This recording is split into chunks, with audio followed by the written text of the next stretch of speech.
Pakatan Nasional itu majoriti kukuh dan meyakinkan. Kemudian politik untuk negara. Kita sedang buat perubahan ini.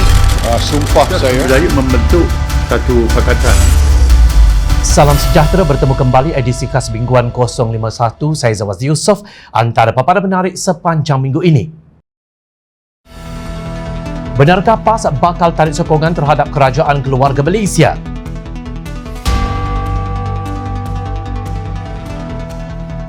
Najib dakwa wujud konspirasi bersatu tumbangkan Ismail Sabri.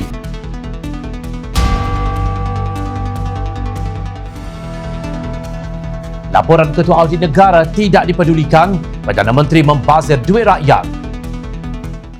Assalamualaikum dan salam bahagia. Mantan Ketua Angkatan Muda Keadilan Selangor Muhammad Najwan Halimi berpandangan cadangan untuk menggabungkan Parti Keadilan Rakyat PKR dan Parti Amanah Negara Amanah sewajarnya mendapat pertimbangan kedua-dua pimpinan parti berkenaan. Kedua-dua parti berkenaan dilihat beliau mempunyai agenda yang sama, termasuk penekanan terhadap kebajikan rakyat. Katanya kedua-dua parti memiliki citra politik yang sama, yakni mengangkat agenda reformasi, mendukung prinsip keadilan sosial serta membela hak dan kebajikan rakyat terbanyak.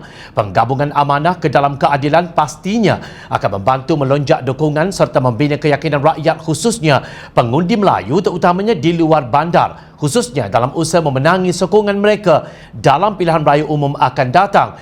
Muhammad Najwan turut berpendapat langkah itu juga mampu untuk menyelesaikan isu pembahagian kerusi selain meningkatkan keupayaan jentera kedua-dua parti menjelang pilihan raya umum akan datang. Selain itu, pada pandangannya cadangan gabungan itu juga secara tidak langsung mampu memperkukuhkan kepimpinan dalam PKR yang sebelum ini dilihat retak ekoran berlakunya langkah syaratan tahun lalu. Sementara itu, Presiden PKR Datuk Seri Anwar Ibrahim dalam satu kenyataan berkata cadangan untuk menggabungkan dua parti komponen Pakatan Harapan PH iaitu PKR dan Amanah sudah dikemukakan.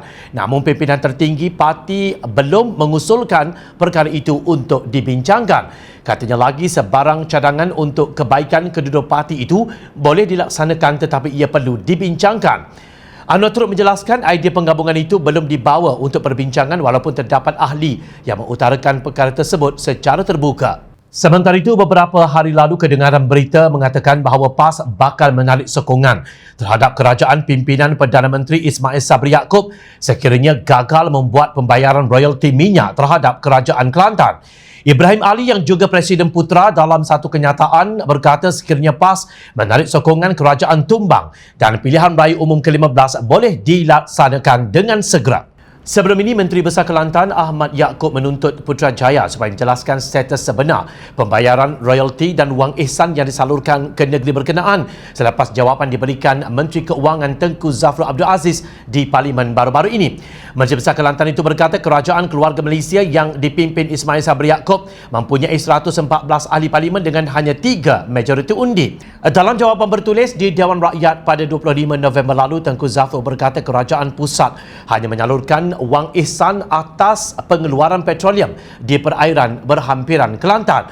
Menjawab soalan dikemukakan ahli Parlimen Pasir Mas Ahmad Fazli Syari, Tengku Zafrul berkata hal itu kerana medan pengeluaran petroleum terbabit sebenarnya berada di luar perairan Kelantan. Dalam pada itu, pengerusi Pakatan Harapan PH Terengganu Raja Kamarul Bahrin Shah menzahirkan rasa tanggungjawab bagi memastikan Terengganu terus membangun dan tidak terbantut oleh pemerintahan kerajaan PAS. Justru itu katanya PH Terengganu mempunyai pandangan yang sama dengan pihak UMNO negeri itu tentang isu berkenaan. Raja Kamarul berkata kesejahteraan, kebajikan serta kemakmuran rakyat Terengganu merupakan keutamaan pada PH dan mana-mana pihak yang mendahulukan rakyat dan pembangunan negeri. Dengan sumber minyak dan gas Terengganu yang makin berkurangan, perancangan yang memandang jauh ke hadapan dan lebih profesional adalah amat diperlukan. Tambah beliau, UMNO Terengganu tidak diberikan peranan dan tempat oleh PAS hari ini untuk menyumbang dalam kerajaan yang mempunyai pendapat dan kebimbangan yang sama. Berhubung pertandingan kerusi PRU15, beliau menzahirkan hasrat bahawa PH Terengganu akan bertanding ke semua kerusi Dewan Undangan Negeri dan Parlimen. Katanya isu pertukaran kerusi dengan mana-mana pihak tidak pernah timbul. Keputusan PAS untuk meletakkan calon pada pilihan raya negeri PRN ke-12 Sarawak dilihat sebagai sang tamak kuasa, semata-mata berbanding memberi khidmat kepada rakyat di negeri berkenaan. Setiausaha Agung Amanah Nasional Datuk Wira Dr. Muhammad Hatta Ramli berkata tindakan PAS bertanding lebih-lebih lagi melawan calon gabungan Parti Sarawak GPS adalah sesuatu yang sangat mengelirukan. Ini kerana katanya antara PAS dan GPS itu adalah dua parti yang kini bersama-sama berada dalam kerajaan pusat selepas insiden langkah Sheraton yang menumbangkan kerajaan Pakatan Harapan PH Pilihan Rakyat pada Februari 2020. Beliau turut melahirkan kehairanan bagaimana PAS dan GPS boleh bertembung sesama sendiri pada PRN 12 kali ini. Katanya jika itu yang berlaku, maka rakyat Sarawak boleh menilai sendiri kredibiliti kedua-dua parti berkenaan. Tegas Dr. Muhammad Hatta lagi, akibat kemaruk kuasa, PAS dilihat sanggup melawan rakan sekutu iaitu GPS walaupun bersama-sama di peringkat kerajaan pusat. Sebelum itu, PAS telah memutuskan untuk bertanding pada PRN 12 Sarawak menggunakan logo sendiri. Memetik laporan Harakat Daily, Timbalan Presiden PAS Datuk Seri Tuan Ibrahim Tuan Man bagaimanapun berkata jumlah kerusi yang dipertandingkan masih belum diputuskan. Bekas Perdana Menteri Datuk Seri Najib Tun Razak mendakwa bahawa Bersatu sedang merencana satu konspirasi untuk menyingkirkan Perdana Menteri Ismail Sabri Yaakob. Najib yang juga ahli Parlimen Pekan mendakwa objektif utama Bersatu adalah untuk mengembalikan Tan Sri Mahyadin Yassin sebagai Perdana Menteri. Dalam satu hantaran di halaman Facebooknya, beliau berkata lembaran propaganda PPBM PN utama seperti page Otai telah memulakan serangan bertubi-tubi ke atas PM Ismail Sabri. Isu utama yang mereka gunakan ialah harga barang naik biarpun inflasi sudah mula naik mencanak dan harga sering cecah paras tertinggi ketika Mahyadin menjadi Perdana Menteri. Najib membuat hantaran di Facebooknya selepas Timbalan Ketua Penerangan 2 Bersatu Malaysia Dr. Afif Bahardin membuat satu kenyataan bahawa Bersatu akan berusaha untuk menjadikan Mahyadin sebagai Perdana Menteri untuk kali kedua. Najib turut berkongsi beberapa pautan laman yang mengecam kenaikan harga barang yang didakwa olehnya sebagai satu propaganda terhadap Ismail Sabri daripada Bersatu. Sementara itu, Perdana Menteri Datuk Seri Ismail Sabri Yaakob akan menerima seorang lagi penasihat khas yang bertanggungjawab menasihati beliau dalam bidang kesihatan dan akan dilantik dalam masa terdekat. Menteri di Jabatan Perdana Menteri Tugas-Tugas Khas Datuk Dr. Abdul Latif Ahmad berkata penasihat khas itu kini sedang dalam proses lantikan. Menurut beliau, penasihat yang dilantik itu dalam kalangan mereka yang mempunyai jaringan hubungan, pengalaman dan kepakaran dalam hal berkaitan dengan skop tugas mereka yang boleh memberi faedah kepada usaha pembangunan negara selari dengan konsep keluarga Malaysia. Dan berkata demikian menjawab persoalan Datuk Amiruddin Hamzah, pejuang Kubang Pasu, yang bertanya mengenai jumlah penasihat khas Perdana Menteri yang dilantik dan apakah bidang kuasa mereka. Amiruddin juga meminta penjelasan tentang implikasi keuangan bagi setiap lantikan dan keputusan penting yang dibuat hasil daripada nasihat yang diberikan. Sementara itu, Abdul Latif menjelaskan anggaran kos bulanan keseluruhan bagi setiap pejabat penasihat khas yang dilantik termasuk kos pegawai di pejabat itu adalah RM50,000. Kos ini termasuk bayaran gaji dan emolumen penasihat khas serta pegawai yang dilantik bagi menguruskan hal ehwal dasar dan operasi di pejabat berkenaan. Dalam perkembangan sama, saiz Kabinet Kerajaan Ismail Sabri yang besar telah membuatkan rakyat terpaksa menanggung bayaran allowance dan gaji-gaji menteri yang sangat tinggi setiap bulan dan disifatkan tidak mengukur baju di badan sendiri.